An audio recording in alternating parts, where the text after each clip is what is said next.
Panduan mengikuti dengan hikmat ibadah live streaming GKKA Indonesia Jemaat Banjarmasin yang tayang di YouTube channel GKKA Banjarmasin dengan jadwal tayang jam 9.30 pagi secara live dan 17.00 sore secara replay. Apakah mengikuti kebaktian minggu dengan cara live streaming sebagai tanggapan terhadap COVID-19 dapat dianggap sebagai sebuah ibadah? Robert Weber mengemukakan 4 hal yang utama di dalam tahapan ibadah. Yang pertama, masuk ke hadirat Allah, lalu mendengar Tuhan berfirman, meresponi firman Tuhan dengan ucapan syukur, dan kita diutus untuk mengasihi dan melayani.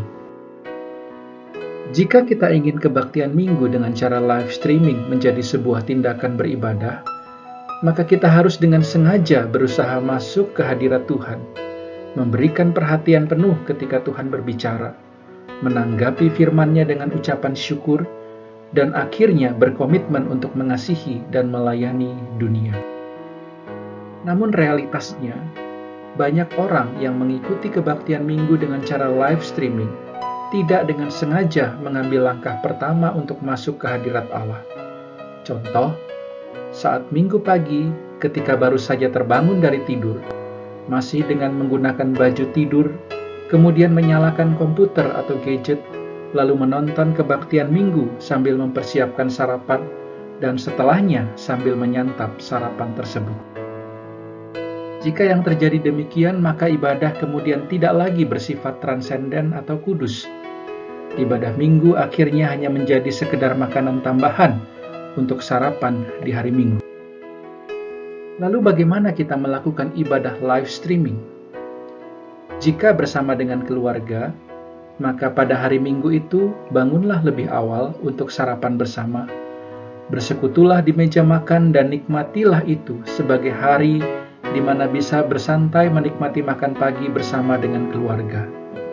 Sebelum berkumpul untuk mendengarkan atau mengikuti ibadah live streaming, bersihkanlah dirimu seperti yang biasa kita lakukan jika hendak ke gereja. Mungkin kita tidak perlu menggunakan pakaian terbaik seperti yang kita lakukan di hari Minggu biasa, tetapi kita perlu mengganti baju tidur kita. Ketika mendengarkan khotbah, semua orang duduk dengan tenang di ruang yang telah ditentukan bersama. Anak-anak tidak boleh berbaring atau bermain dengan mainan mereka sebagai wujud nyata menghormati kehadiran Tuhan di dalam ibadah. Ketika beribadah, hendaknya ikutilah arahan pemimpin ibadah, seperti waktu berdiri dan duduk. Sebisa mungkin berpartisipasilah dengan aktif. Setelah ibadah selesai, ada waktu yang singkat untuk berdiskusi bersama dengan menggunakan pertanyaan, apa yang telah dipelajari dari ibadah hari ini? Setelahnya, luangkanlah waktu untuk berdoa bersama. Ketika kita melakukan setiap tahapan ini dengan sengaja di rumah kita, maka kita sudah mengikuti 4 tahapan ibadah minggu. Lalu bagaimana jika hanya seorang diri? Maka kita pun harus melakukan persiapan untuk mengikuti ibadah. Selesaikan makan, berpakaian, dan bersiaplah sebelum ibadah dimulai. Ikutilah instruksi pemimpin pujian atau liturgis dan bersikaplah selayaknya mengikuti ibadah tersebut di gereja. Mempersiapkan secara fisik dan mental seolah-olah kita pergi ke gereja. Memastikan bahwa hati, pikiran, dan tubuh kita berada dalam keadaan yang benar untuk menyembah Allah. Selamat mengikuti ibadah live streaming GKKA Indonesia Jemaat Banjarmasin.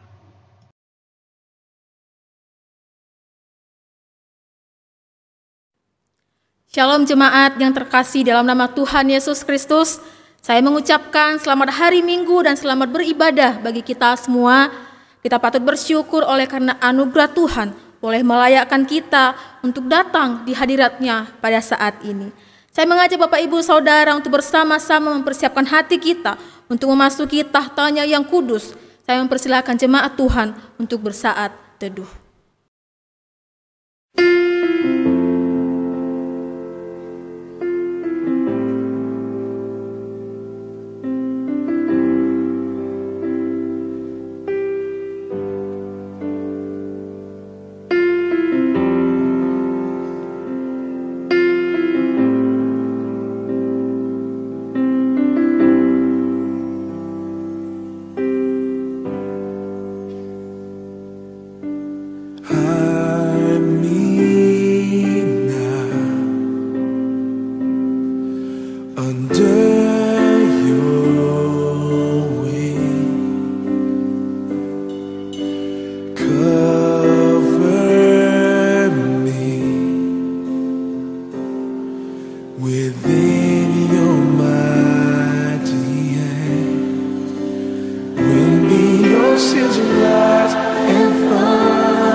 soar with you above the storm.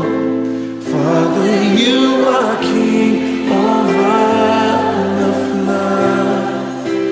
I will be still, know you are God.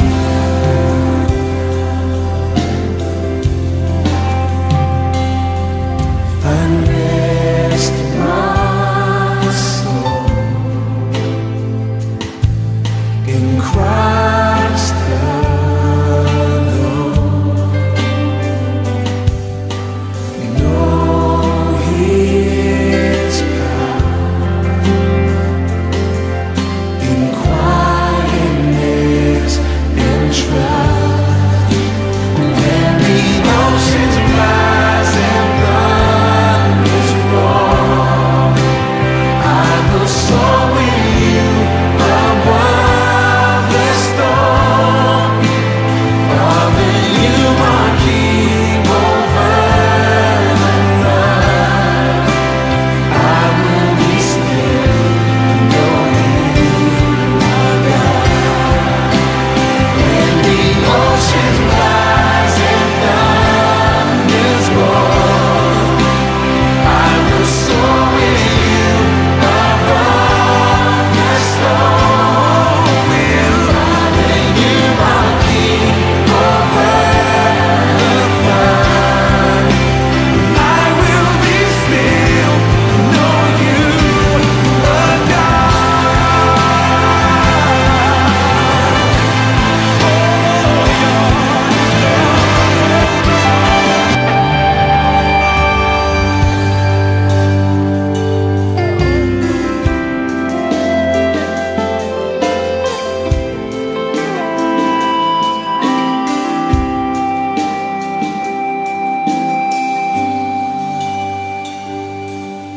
Find rest my soul in Christ alone. Know His power in quietness and trust. When the oceans rise and thunders roar, I will soar with you above the storm. Yes, I will. Father, you are King over the flood. I will be still, know you are God. When the oceans rise and thunders roar, say I will soar with you above the storm.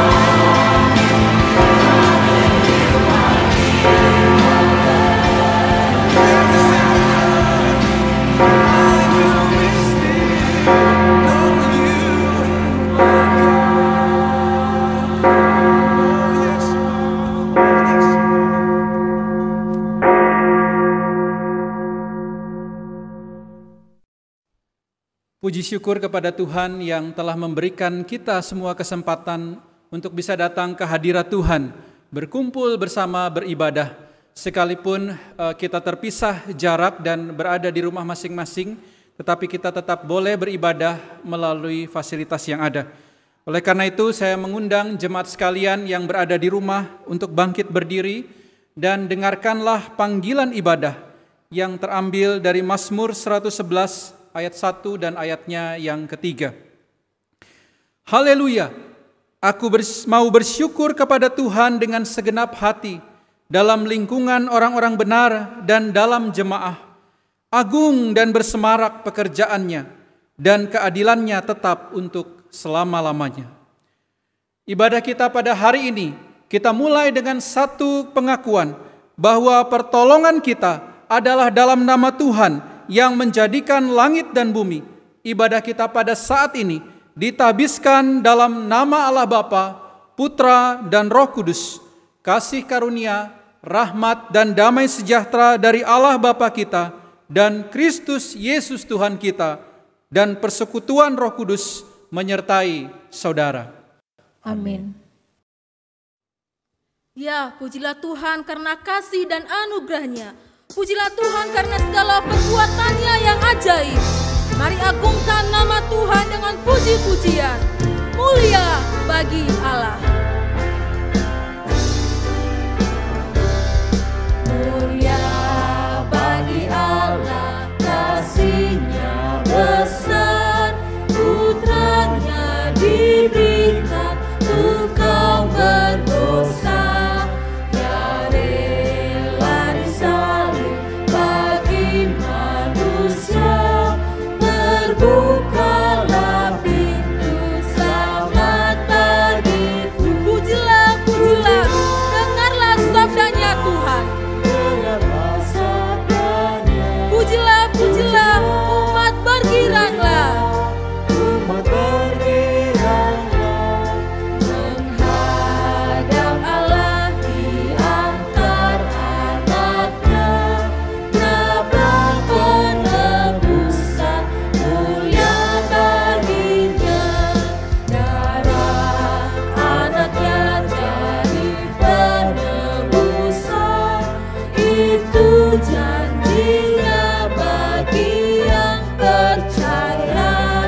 Dan dosaku betapapun besarnya, yang menghapus dan membasuh semuanya. Pujilah, pujilah, dengar sabdanya Tuhan. Pujilah, pujilah, umat bergiranglah. Umat bergiranglah menghadap Allah di antara anaknya. Nabrak penebusan mulia baginya. Terpujilah Allah dalam tempat kudusnya. Terpujilah Dia dalam cakrawalanya yang kuat. Ajarkan kebenarannya, sungguh senangku di dalam putranya. Amat sukacita tiada bandingnya, ketika aku melihat wajahnya. Pujilah, pujilah, dengarlah sabdanya. Pujilah, pujilah, umat bergiranglah menghadap Allah di antara anaknya. Nabrak penebusan mulia baginya.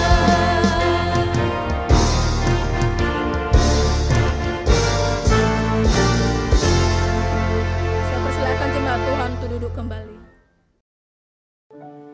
Tibalah saatnya bagi kita, umat-Nya, menghadap kehadirat-Nya dan dengan jujur mengakui segala dosa dan pelanggaran kita di hadapan Tuhan. Ia yang mengetahui segala yang kita pikirkan dan segala yang kita perbuat, sehingga tidak ada yang tersembunyi di hadapan-Nya.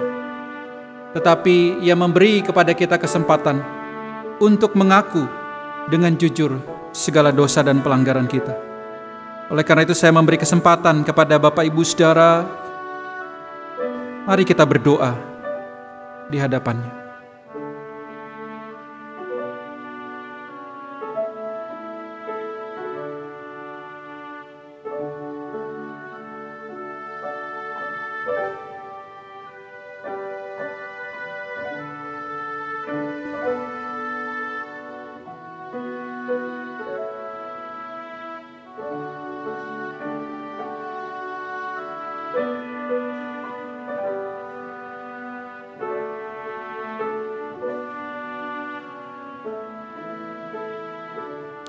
Ya Tuhan, sungguh ketika kami mengingat salib Kristus, di sanalah dosa kami disucikan oleh pengorbanan-Mu. Begitu besar kasih-Mu kepada kami ya Tuhan. Sementara kami seringkali di dalam hidup ini jauh dari apa yang Tuhan rindukan dan harapkan. Pikiran kami seringkali masih memikirkan apa yang dikehendaki dunia ini. Keduniawian, keegoisan, seringkali lebih memimpin hidup kami daripada firman Tuhan.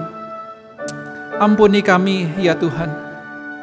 Bahkan seringkali di dalam pekerjaan, di tengah-tengah keluarga, kami mengambil keputusan berdasarkan prinsip-prinsip duniawi, bukan berdasarkan kebenaran firman Tuhan. Ampuni kami ya Tuhan. Bahkan kami yang sering kali tahu apa yang berdosa, apa yang salah, tetapi kami justru melakukan apa yang tidak berkenan di hadapan Tuhan. Oleh karena itu, di hadapan Tuhan yang Maha Kasih dan Maha Mengetahui, kami tertunduk dengan penuh penyesalan, mengakui segala kelemahan kami, dan kami rindu Tuhan menjamah kami.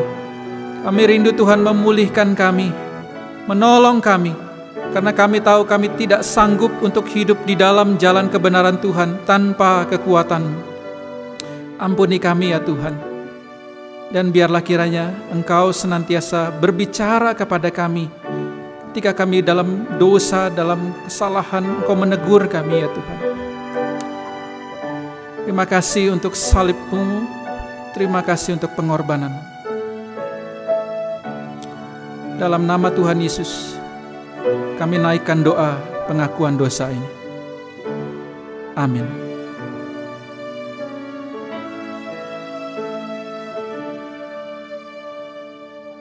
Puji syukur kepada Tuhan yang telah memberikan kita anugerah pengampunan dosa. Sesungguhnya kita tidak layak diampuni, tetapi oleh anugerahnya kita beroleh pengampunan. Oleh karena itu, dengarkanlah berita anugerah yang terambil dari Roma pasal 6 ayat 11 dan ayatnya yang ke-12. Demikianlah hendaknya kamu memandangnya, bahwa kamu telah mati bagi dosa, tetapi kamu hidup bagi Allah dalam Kristus Yesus. Sebab itu, hendaklah dosa jangan lagi berkuasa di dalam tubuhmu yang fana, supaya kamu jangan lagi menuruti keinginannya. Saya kembali mengajak jemaat untuk berdiri. Mari kita bersama-sama memperbaharui komitmen kita di hadapan Tuhan yang terambil dalam Mazmur 111 ayat yang ke-10. Permulaan hikmat adalah takut akan Tuhan. Semua orang yang melakukannya berakal budi yang baik. Puji-pujian kepadanya tetap untuk selamanya. Saya persilakan duduk kembali. Mari kita bersama-sama menyiapkan hati kita untuk mendengarkan firman Tuhan. Biarlah kita hidup seperti Yesus yang mulia. Kita hidup seperti Yesus yang setia kepada kita. Ku mau seperti-Mu. Ku mau seperti-Mu, Yesus yang mulia. Inilah doa dan harapan. Ku mau sampaikan kekayaanku untuk dapatkan Yesus Kristus. Yesus, ku rindu seperti Dikau. Yesus yang mulia seperti Dikau. Seperti manismu, seperti setiamu dalam hatiku, seperti Dikau. Ku mau seperti-Hu yang lemah lembut, penuhlah rahmat dan pengasihan. Ku mau seperti-Mu yang lemah lembut, penuhlah rahmat pengasihan, selalu menolong yang tawar hati, serta mencari yang berdosa. Yesus, ku rindu seperti Dikau. Yesus yang mulia seperti Dikau. Seperti manismu, seperti setiamu dalam hatiku, seperti Dikau.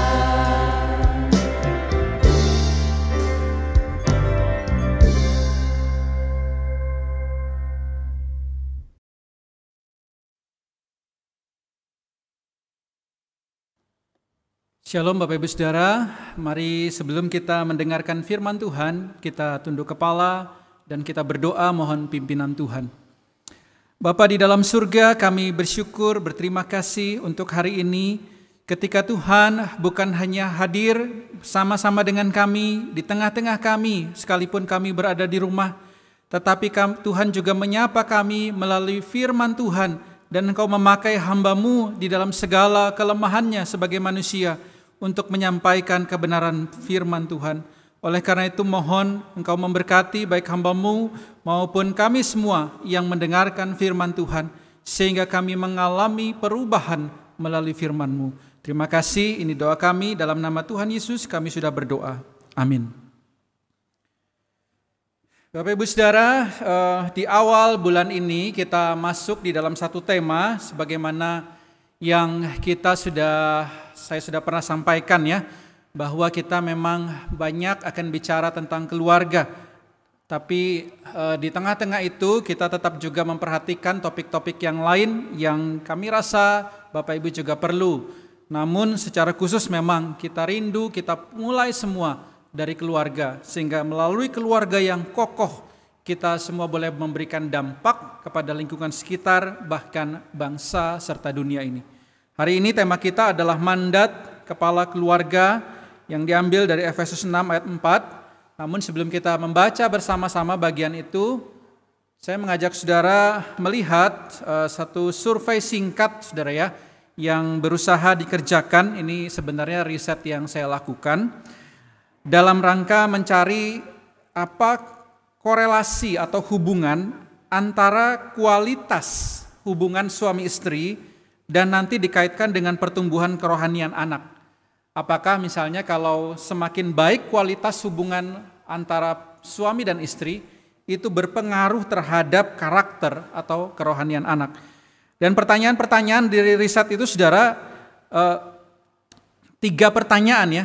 Yang pertama, apakah saya adalah seorang ayah atau suami yang baik?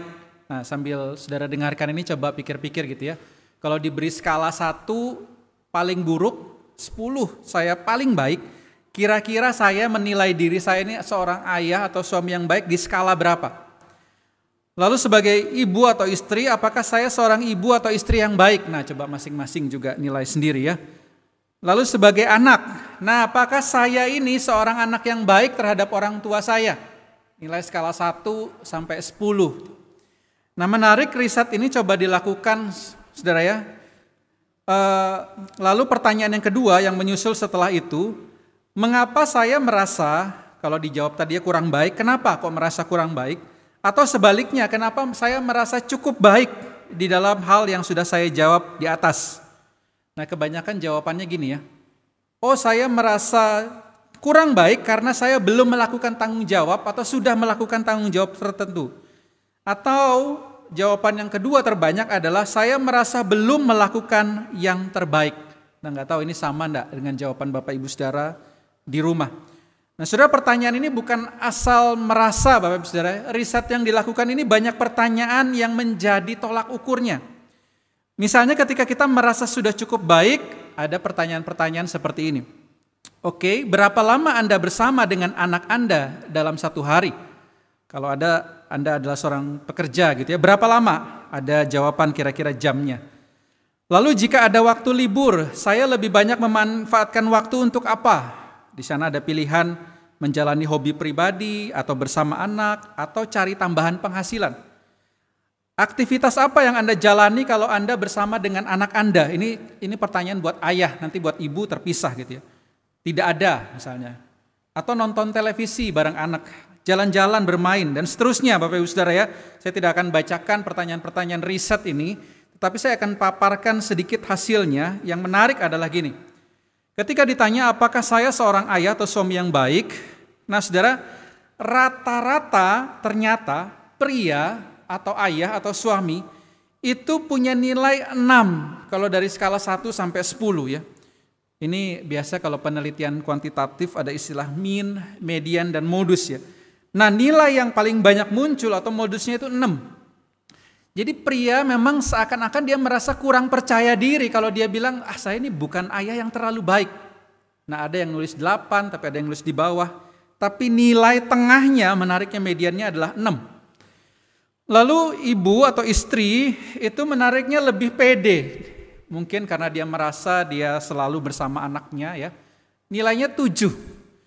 Dan menariknya ketika ditanya apa anak-anak gitu ya, apakah saya seorang anak yang baik? Nilainya cukup tinggi Bapak Saudara, mencapai 8.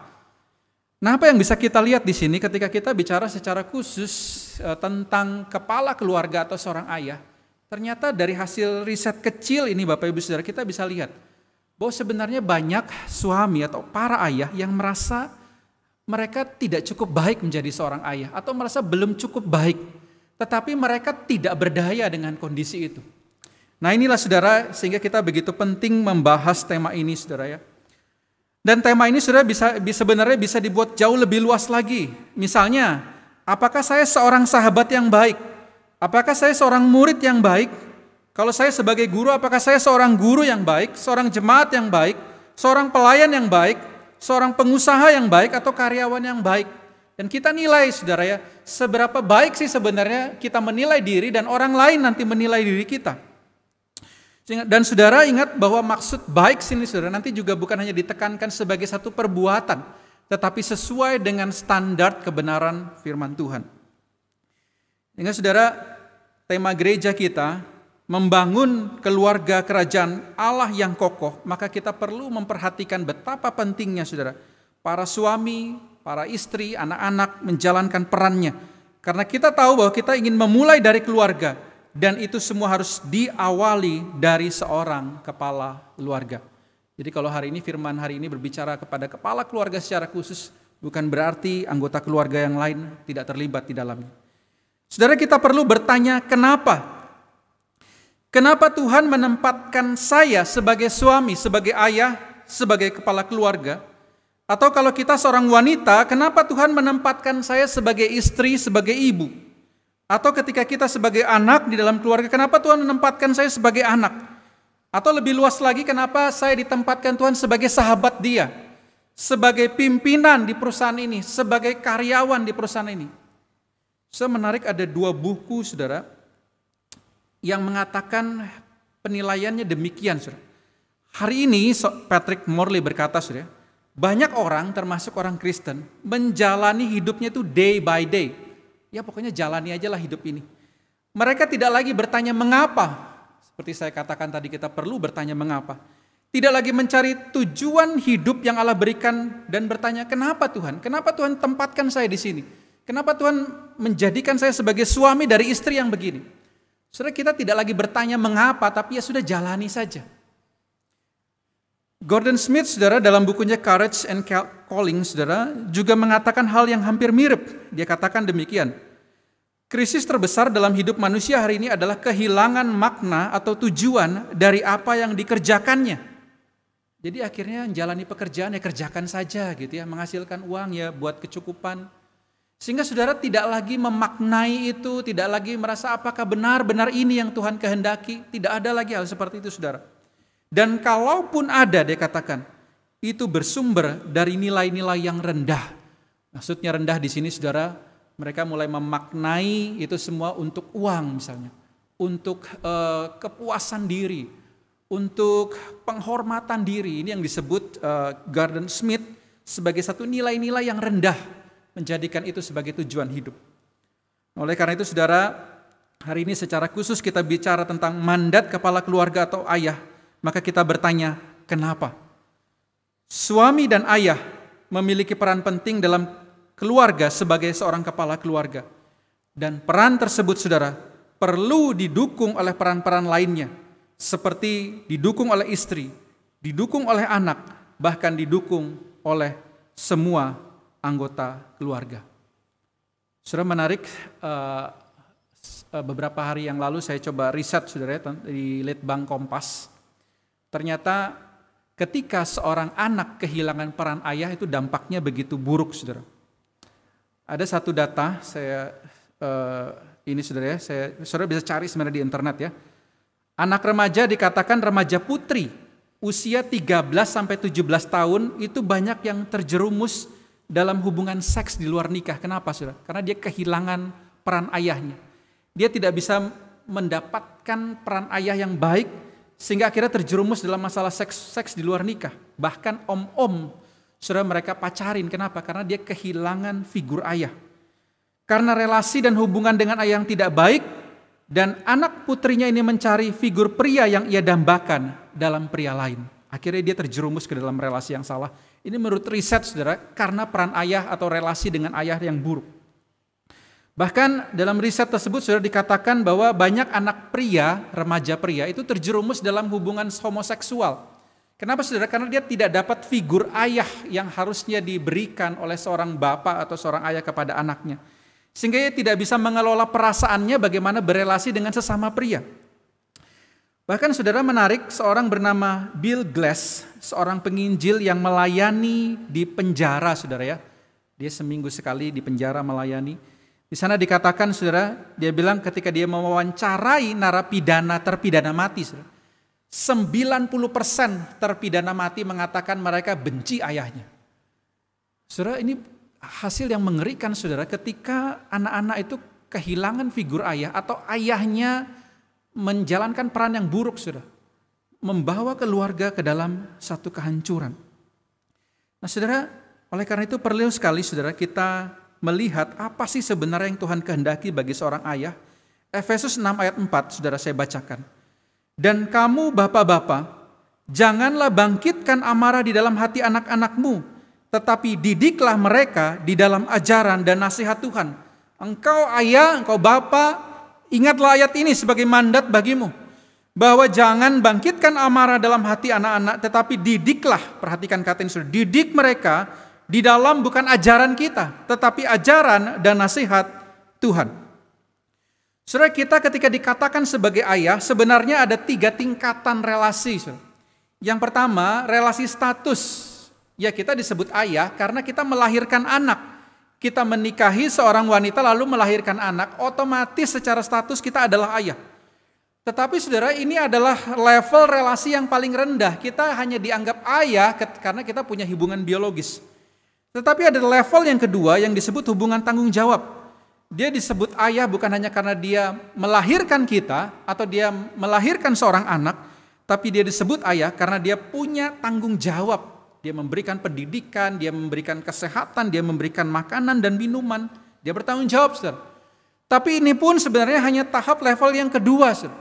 Ada level yang ketiga yang jarang sekali orang sampai sini, saudara. Padahal inilah sebenarnya yang Tuhan kehendaki. Yaitu level di mana ayah tersebut mengerti tujuan dan panggilan hidupnya sebagai seorang ayah. Dia bukan dipanggil hanya untuk mencukupkan kebutuhan keluarganya, saya sudah sekolahkan anak, saya sudah berikan uang untuk anak dan istri, saya sudah bertanggung jawab, saya ayah yang baik. Iya, untuk level yang kedua, saudara. Tetapi ketika kita bicara tujuan yang diberikan oleh Alkitab, dia belum sampai ke sana, saudara. Nah, hari ini banyak orang Kristen pun terjebak dalam level yang kedua. Sehingga banyak timbul masalah, saudara. Dia bingung ketika anaknya bermasalah secara karakter, lalu dia bilang, kurang apa saya? Saya sudah berikan waktu, saya sudah berikan uang, saya sudah berikan tenaga, kurang tanggung jawab apa? Dan mereka bingung kenapa ini bisa terjadi, saudara. Karena mereka tidak sampai pada level yang ketiga, di mana ia menjalankan panggilan hidupnya sebagai seorang suami, sebagai seorang ayah. Oleh karena itu, saudara, dengarkanlah firman Tuhan hari ini ketika dikatakan, didiklah mereka di dalam ajaran dan nasihat Tuhan.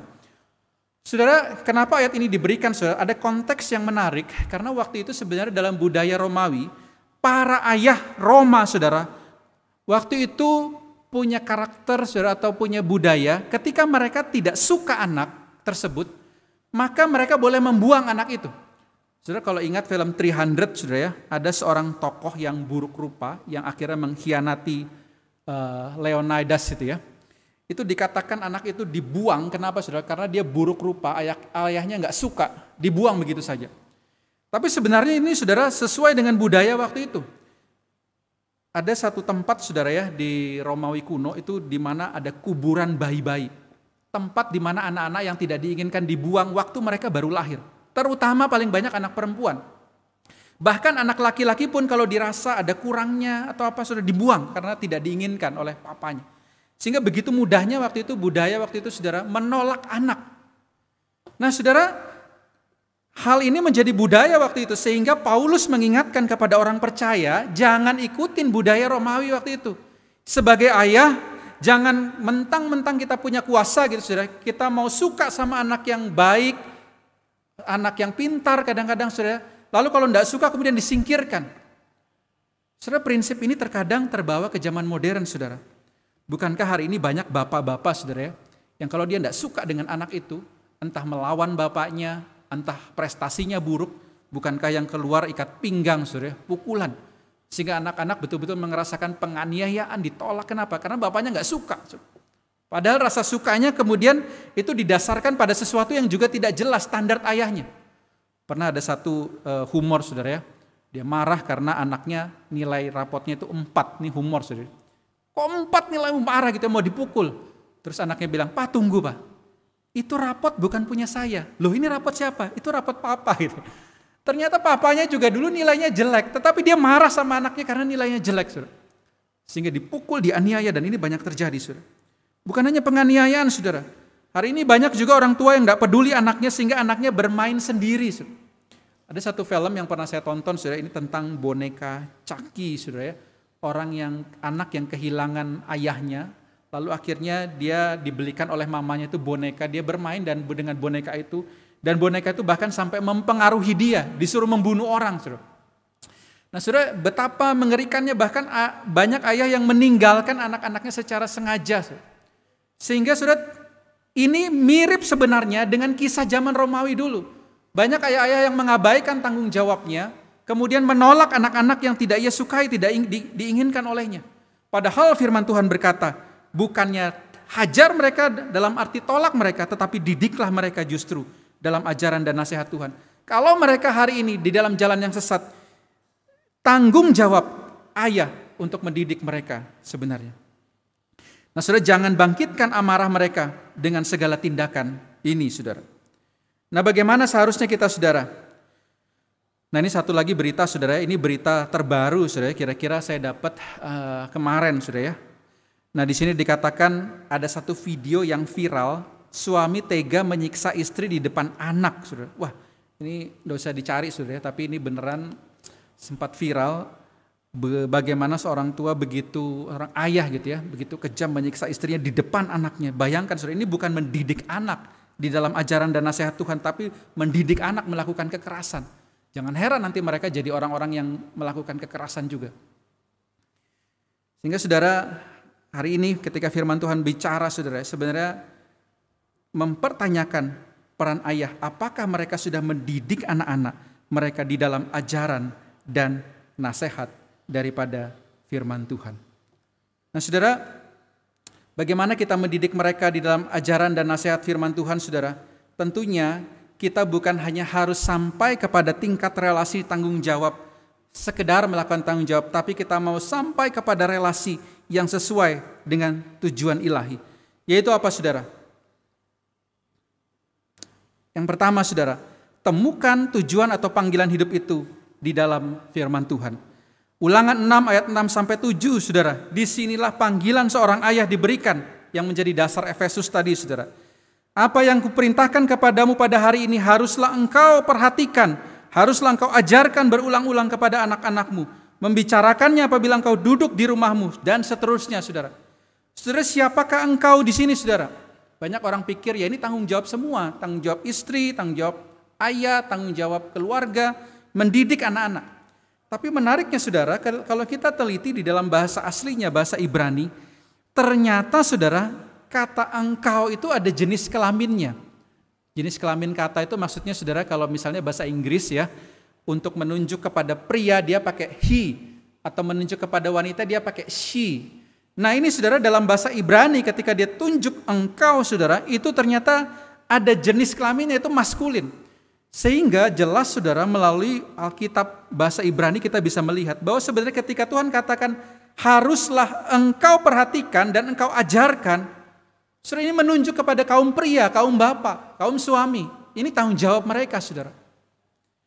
Namun saudara, kita pahami ya, hari ini saudara, kalau dulu ayah itu gampang mendidik anak. Kenapa?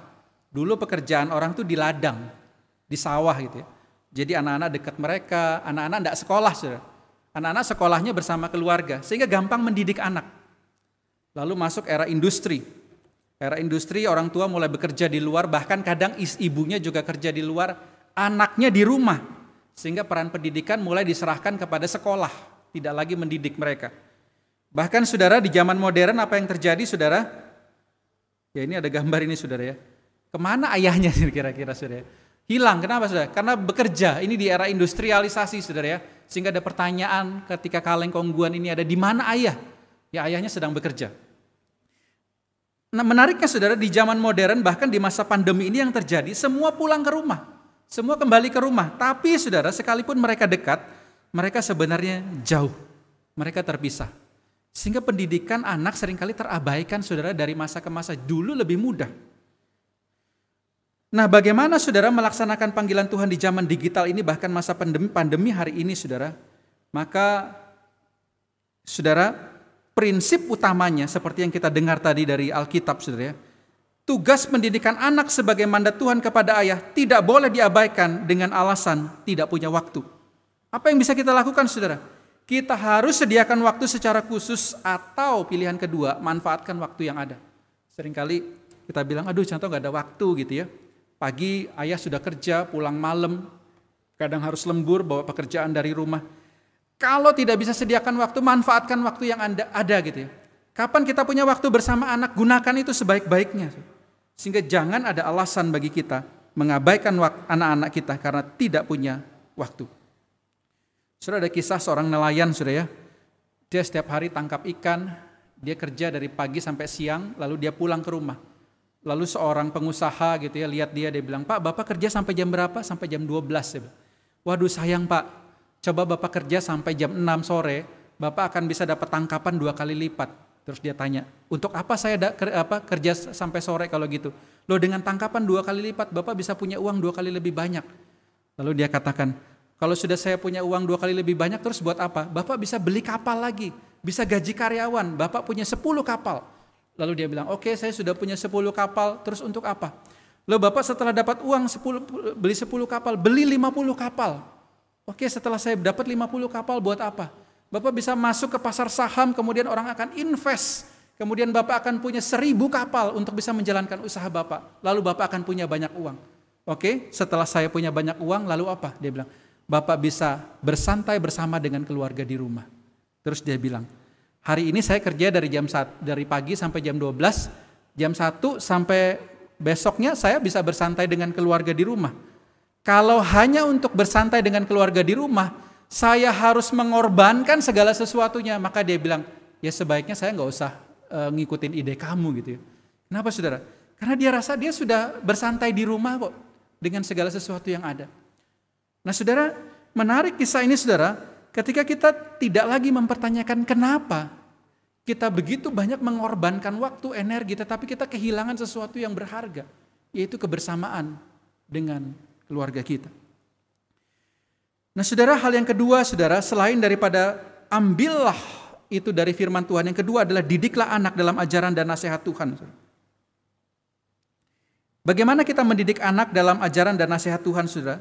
Seringkali kita meributkan masalah quantity dan quality saudara. Kita bilang, kita harus perbanyak kebersamaan dengan anak. Tapi saudara, sebenarnya memperbanyak kebersamaan dengan anak tidak berarti itu berkualitas. Yang berkualitas itu seperti apa saudara? Yang berkualitas itu berarti ada sarana membina hubungan. Misalnya saudara, kita nonton film bersama. Kadang-kadang nonton film bersama ya nonton aja saudara. Itu bukan waktu yang berkualitas saudara. Tetapi kalau kita mau membuat itu berkualitas, didik dia melalui film yang ditonton. Jadi pilih film-film yang bermutu, saudara. Jangan asal nonton saja. Oh yang penting saya senang bersama dengan anak. Ya itu hanya quantity, saudara. Tidak bicara quality. Banyak saudara yang bisa saudara lakukan bahkan di masa pandemi ini. Sepedaan bersama. Ya kalau hanya menikmati alam, saudara itu masih quantity, saudara. Bikin dia senang masih quantity. Tapi ketika kita mengajarkan prinsip hidup selama kita berolahraga, misalnya harus sabar, harus tekun. Nah saudara, itulah saudara kualitas di mana kita bisa mengajarkan kepada anak kita prinsip-prinsip kebenaran. Firman Tuhan selama kita bersama-sama dengan dia. Ketika kita makan, jalan, rekreasi bersama saudara. Jangan buat itu hanya seperti kuantitas saja saudara. Hari ini bahkan di masa pandemi kita begitu banyak waktu bersama dengan keluarga. Tapi pertanyaannya apa, Pak? Berkualitas apa enggak? Apakah ketika kita bersama-sama mereka, kita mengenal dan memperhatikan kehidupan mereka, tanya gitu? Atau kita hanya sekedar duduk bersama tapi pikiran kita di lain? Nah saudara, temukan kualitas itu di dalam kuantitas. Di sanalah kita masuk mengajarkan firman Tuhan. Kadang-kadang kita tidak perlu mencari waktu yang khusus, saudara. Ketika kita bersama mereka, di sanalah kita mendidik mereka di dalam ajaran dan kebenaran firman Tuhan. Nah saudara, satu buku yang baik saudara nanti saudara bisa pelajari di dalam kelompok yang lebih kecil saudara ya. Saya secara ringkas aja katakan, mandat seorang ayah saudara dikatakan, berikan identitas kepada keluarga kita. Kita adalah keluarga Kristen yang percaya Yesus. Kita bukanlah keluarga sekuler, kita bukanlah keluarga yang mengambil keputusan berdasarkan logika saja, tapi kita keluarga yang mengambil keputusan berdasarkan firman Tuhan. Itu identitas kita. Lalu tunjukkan kasih secara reguler pada istri dan anak. Saudara. Buktikan bahwa kita ini mengasihi mereka, bukan hanya sekedar kata-kata, bukan hanya sekedar ungkapan. Saudara. Kita bahkan saudara 1-2 bulan ini belajar tentang bagaimana kita menunjukkan kasih. Entah kasih itu melalui ucapan, entah kasih itu melalui pemberian, dan nanti akan seterusnya kita akan belajar kasih di dalam sentuhan, kasih di dalam wujud nyata lain-lainnya saudara. Tunjukkan ini secara reguler saudara. Bukan hanya saat hari anniversary, wedding saudara kita tunjukkan cinta kita kepada istri. Bukan hanya ketika anak ulang tahun baru kita tunjukkan cinta kita kepada anak saudara.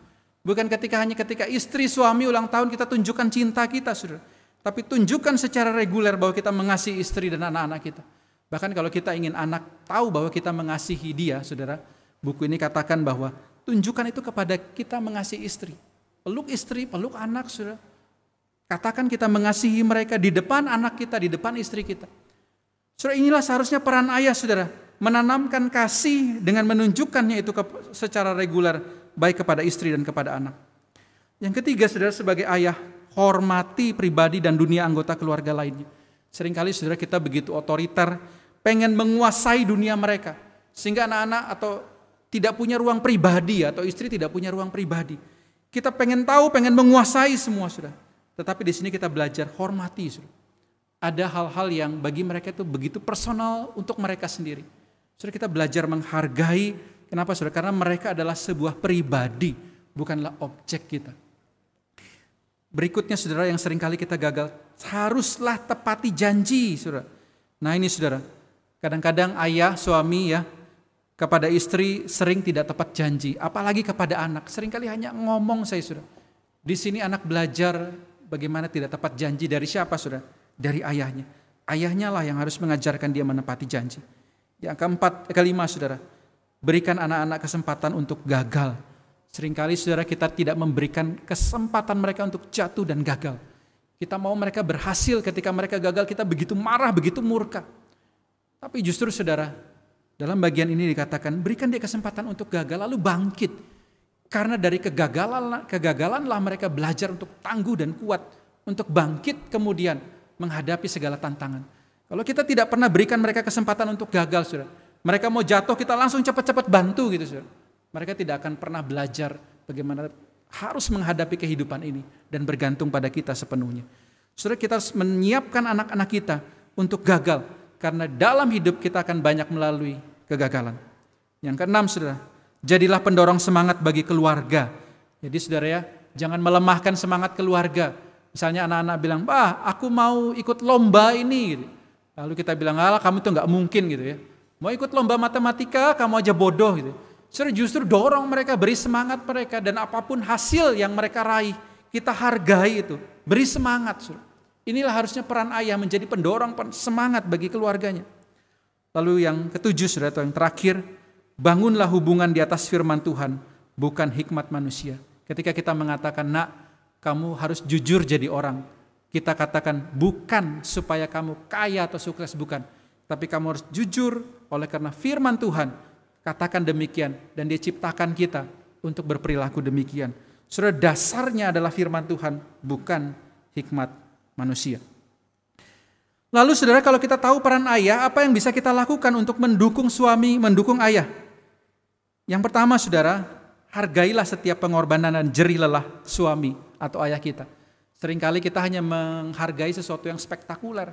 Tapi pernahkah saudara ketika kita menghargai di mereka pulang kerja, kita katakan, wah thank you ya Pak, engkau sudah bekerja seharian ini. Ketika ayah memberikan kita uang SPP, pernah gak kita katakan, terima kasih Pak, engkau sudah bekerja keras sehingga bisa memperoleh uang ini. Pernahkah kita menghargai jerih lelah dan pengorbanannya yang dia berusaha lakukan untuk menjadi ayah yang baik yang memimpin kita? Pernahkah kita berterima kasih ketika dia membimbing kita, menasehati kita, saudara? Yang kedua, saudara, berikanlah kesempatan kepada suami atau kepada ayah kita untuk melakukan mandat tersebut. Mungkin ada di antara mereka yang gagal, ada mereka yang kesulitan. Berikan kesempatan, biarkan mereka mencoba lagi dari kegagalan mereka sebagai seorang ayah atau suami. Yang ketiga, saudara, berikan nasihat dalam bentuk pertanyaan kepada suami atau ayah. Nah, ini menarik, saudara ya. Memberi nasihat itu kadang susah-susah gampang, saudara.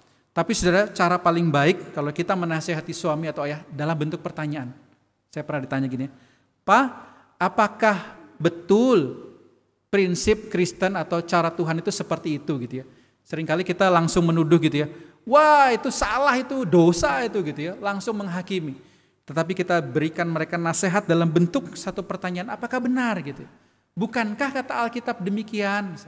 Nah, dengan baik kita sampaikan, ini akan menolong para ayah, para suami untuk menjadi pribadi yang berkenan di hadapan Tuhan.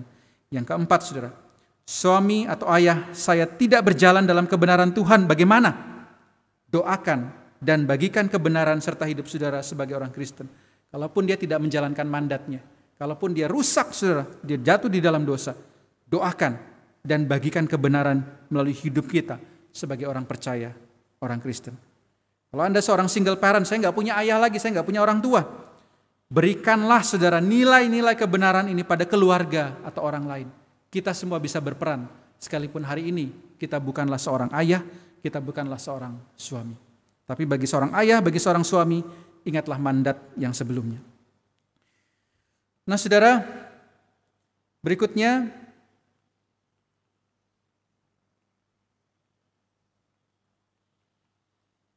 ini terakhir ya saudara ya.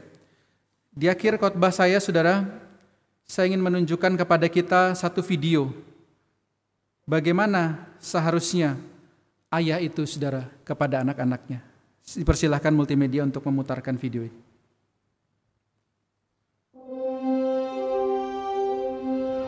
Yan po ang trabaho ng tatay ko. Very good. O Angelo, ikaw naman. Anong trabaho ng tatay mo? Superhero po. Superhero? Opo, marami po siyang powers. Sige nga, anong mga powers niya? Super lakas po niya. Kahit mas malaki sa kanya, nabubuhat niya.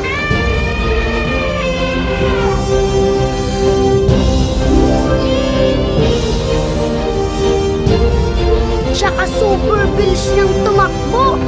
Andun agad siya pag kailangan mo siya.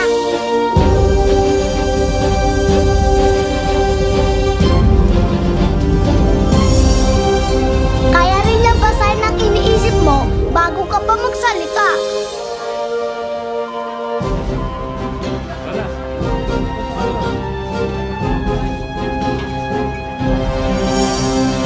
At dahil ang dami ng powers, ang dami niyang napapasaya.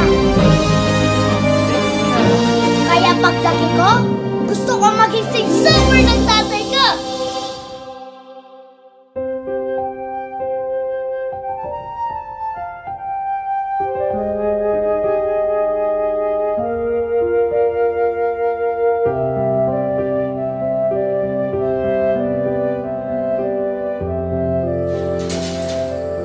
Hello, nak?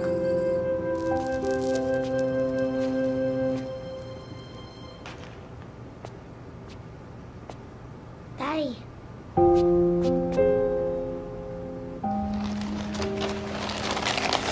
O kain, anak. wow!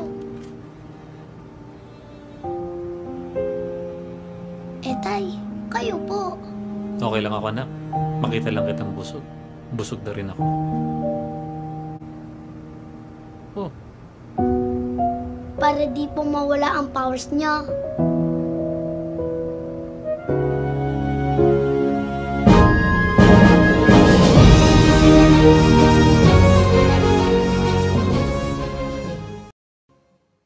Sudah dari video ini kita melihat bahwa bukan karena pekerjaan ayah itu seorang direktur, saudara. Justru pekerjaan ayah di sini adalah seorang OB, tetapi yang membanggakan bagi anaknya adalah ayahnya mengajarkan nilai-nilai yang jauh melebihi jabatan, yaitu nilai-nilai yang berarti.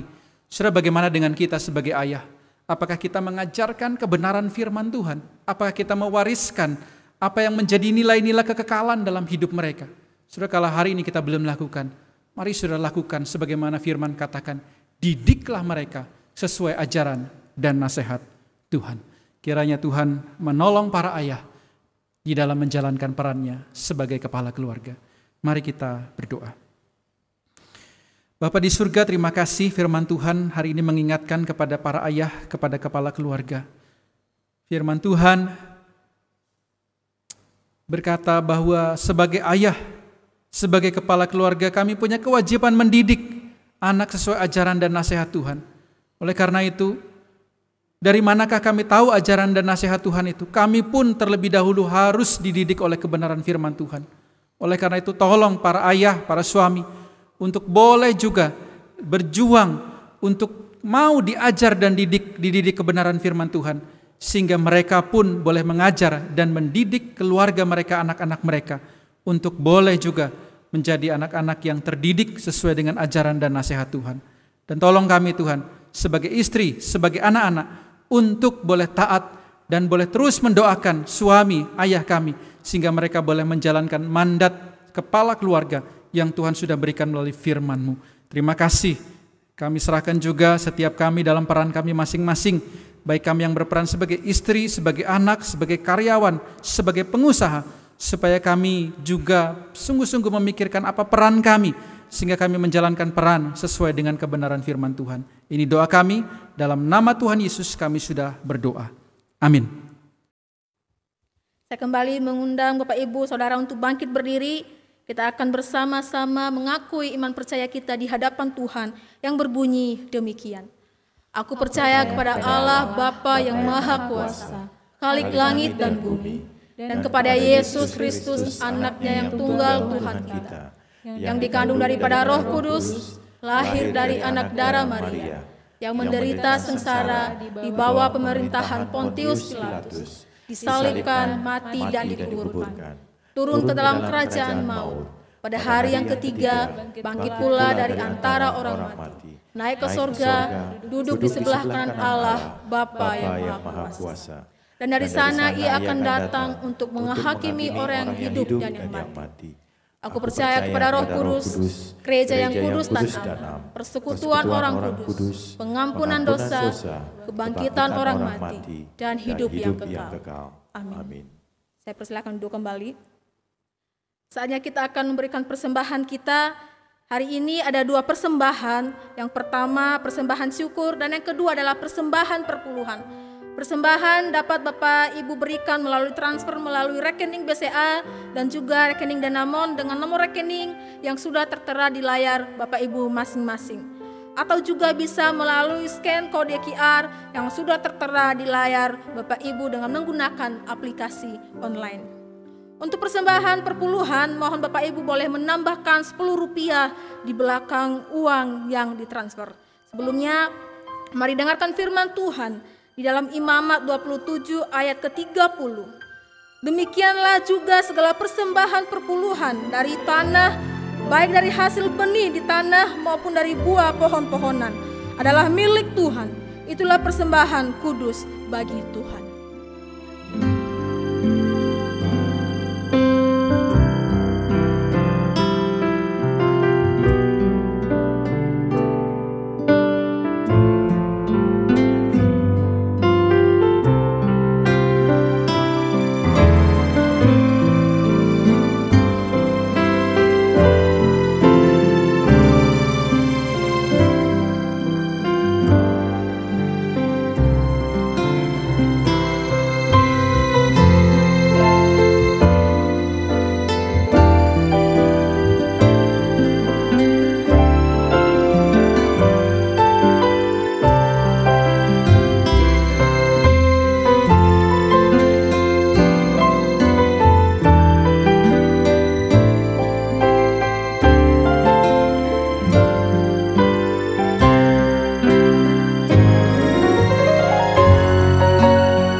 Mari kita menaikkan doa kita, syukur atas persembahan dan juga doa-doa syafaat kita. Kita berdoa.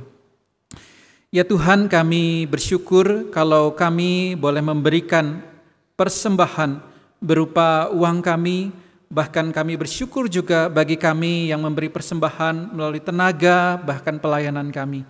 Kami berdoa, ya Tuhan, biarlah kiranya apa yang kami berikan ini boleh dikelola dengan baik oleh gereja Tuhan, sehingga boleh terus mengerjakan pelayanan-pelayanan yang Tuhan ingin gereja ini kerjakan sebagai satu buah daripada pertobatan kami semua.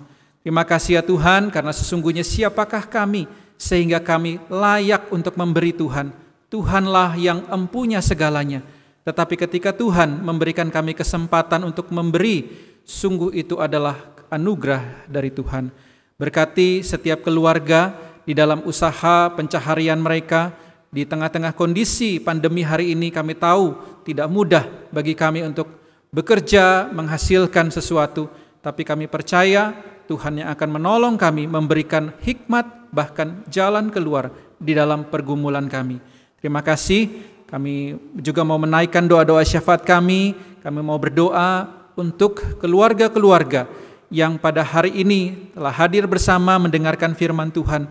Tuhan, kami sadar banyak keluarga yang berusaha ingin dihancurkan oleh kuasa si jahat, ingin terus dihancurkan oleh iblis, sehingga keluarga-keluarga banyak yang terpecah, keluarga-keluarga banyak bahkan yang sedang menggumulkan untuk berpisah. Tapi biarlah kiranya Tuhan, firman-Mu kembali mengingatkan apa sesungguhnya peran daripada setiap anggota keluarga. Dan biarlah kiranya juga para suami, para ayah, boleh sungguh-sungguh memikirkan apa yang terbaik yang mereka bisa berikan sebagaimana yang Tuhan kehendaki. Dan kiranya seluruh anggota keluarga boleh bersahati bersama menghadapi berbagai pergumulan di dalam rumah tangga, di dalam kehidupan keluarga. Terima kasih ya Tuhan, kami juga berdoa bagi keluarga-keluarga yang hari ini sungguh-sungguh bergumul dalam hal relasi. Kiranya Tuhan yang menolong, Tuhan yang menguatkan, bahkan Tuhan yang memberikan hati yang kembali mengasihi, hati yang rela berkorban, sebagaimana hati Kristus kepada jemaatnya. Terima kasih, kami juga berdoa untuk kondisi bangsa dan negara kami hari ini.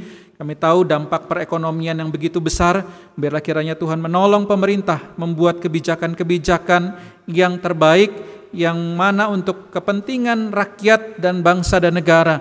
Dan jauhkan ya Tuhan dari segala kepentingan-kepentingan pribadi yang ingin menguntungkan sebagian golongan yang menyengsarakan rakyat.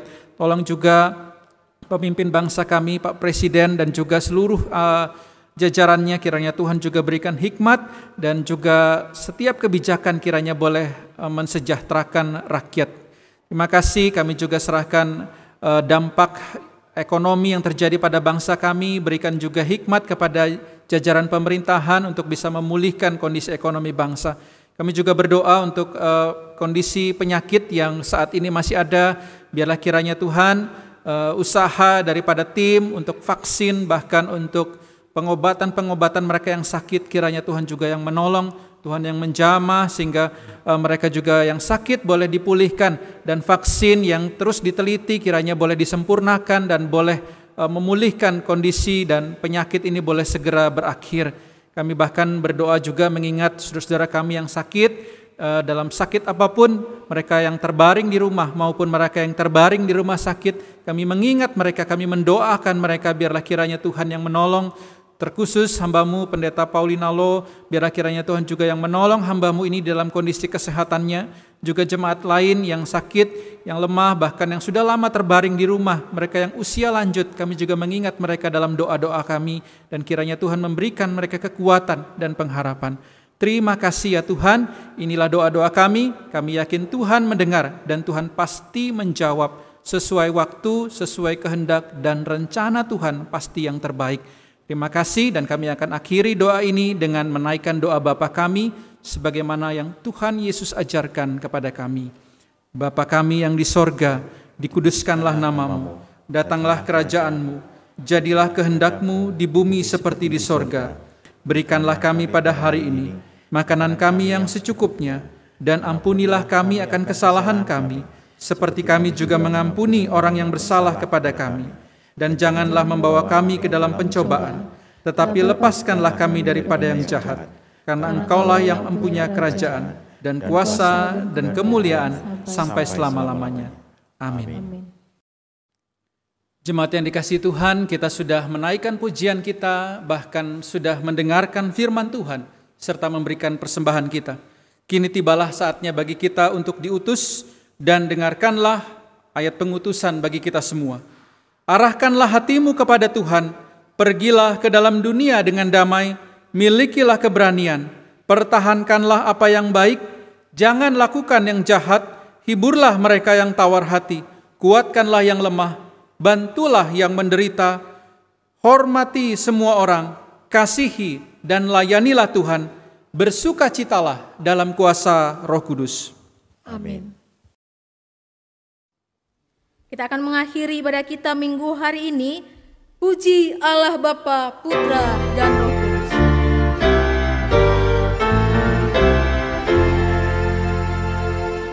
Puji Allah Bapa, Putra, puji Allah Roh Kudus, ketiganya yang esa.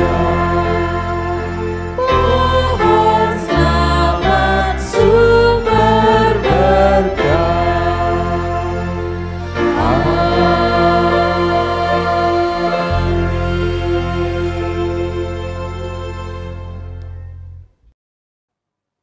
Jemaat yang dikasihi Tuhan, terimalah berkat daripada Tuhan. Tuhan memberkati engkau dan melindungi engkau. Tuhan menyinari engkau dengan wajah-Nya dan memberi engkau kasih karunia. Tuhan menghadapkan wajah-Nya kepada engkau dan memberi engkau damai sejahtera. Amin.